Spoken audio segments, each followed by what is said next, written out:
बात कही महर्षि मार्कंडेय ने कि जो भी चंचल है, पाखंड युक्त है या लोभी है, ऐसे विकार वाले मनुष्यों के साथ संगत नहीं करनी चाहिए। ना तो वह संभाषण के योग्य है, ना ही वो पास बिठाने योग्य है। तो जो साधक है उसे कभी भी दुस्संगति नहीं करनी चाहिए।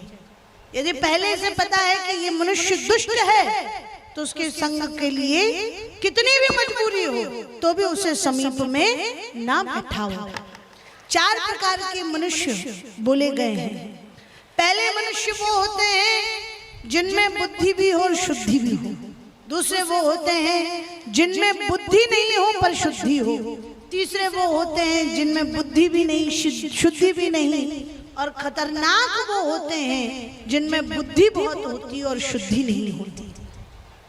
पहले कौन से कहे गए? जिनमें बुद्धि भी है और शुद्धि भी है, मतलब वे विद्वान भी हैं, ठीक है, और उनका अंतःकरण भी शुद्ध है। ऐसे निर्मल चित्त वाले मनुष्यों का, संतों का, ऐसे तो संत ही होंगे जिनमें बुद्धि भी हो और शुद्धि भी हो, ऐसे मनुष्यों का संग करना चाहिए।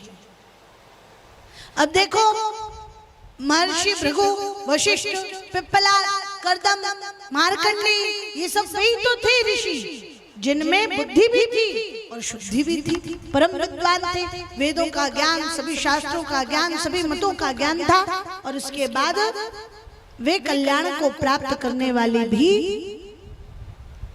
हृदय का सृजन करते रहते थे, मन बनाते रहते थे, उसे परिशुद्ध करते रहते थे। इसलिए वे कैसे थे? जिनमें बुद्धि भी थी और शुद्धि भी थी। तो जिसमें बुद्धि हो और शुद्धि हो वो मनुष्य सबसे श्रेष्ठ है। जिसमें बुद्धि ना हो पर शुद्धि हो वो भी भला।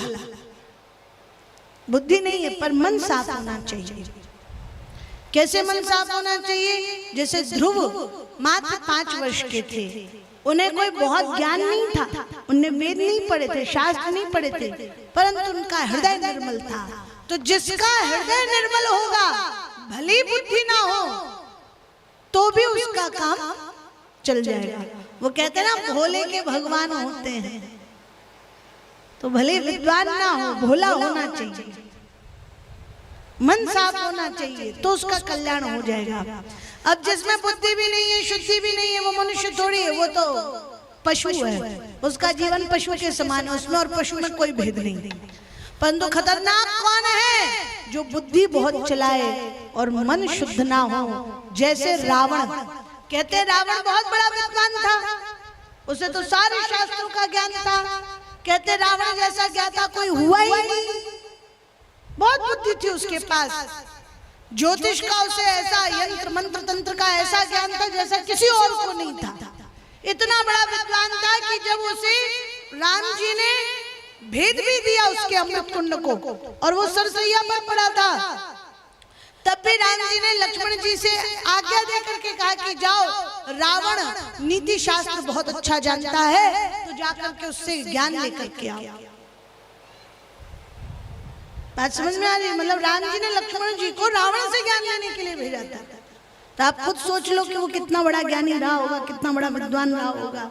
पर मन उसका कुटिल था, कामी था, विकार युक्त था, इसलिए रावण को कोई अच्छा नहीं कहता, सब उसे बुराई का द्योतक मानते हैं। तो कहने का तात्पर्य, जिसके अंदर बुद्धि बहुत हो पर मन शुद्ध नहीं, ऐसा मनुष्य बहुत ही खतरनाक होता है।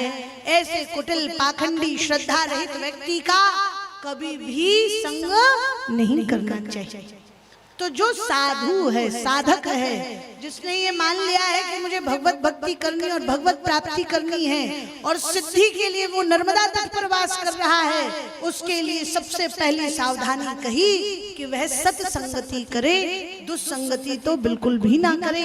2 मिनट भी किसी दुष्ट से बात करनी पड़ जाएगी तो उसकी दुष्टता आपके भीतर समाविष्ट हो ही जाएगी। जिसमें बुद्धि बहुत हो और शुद्धि ना हो, जिसका अंतःकरण मलिन हो, ऐसे व्यक्ति से तो राम राम भी करनी पड़े तो 10 हाथ दूर से ही करो, उसकी छाया भी अपने ऊपर पड़ने मत दो। माताओं के लिए भी विशेष ये कह रही हूँ, उन्हें भी दुस्संगति से बचना चाहिए। कई बार कुटिल बुद्धि वाली माताएं भी मिल जाती हैं, फिर वो सब मिल के चुगलियां करती हैं। तो ऐसी संगति से बचना चाहिए।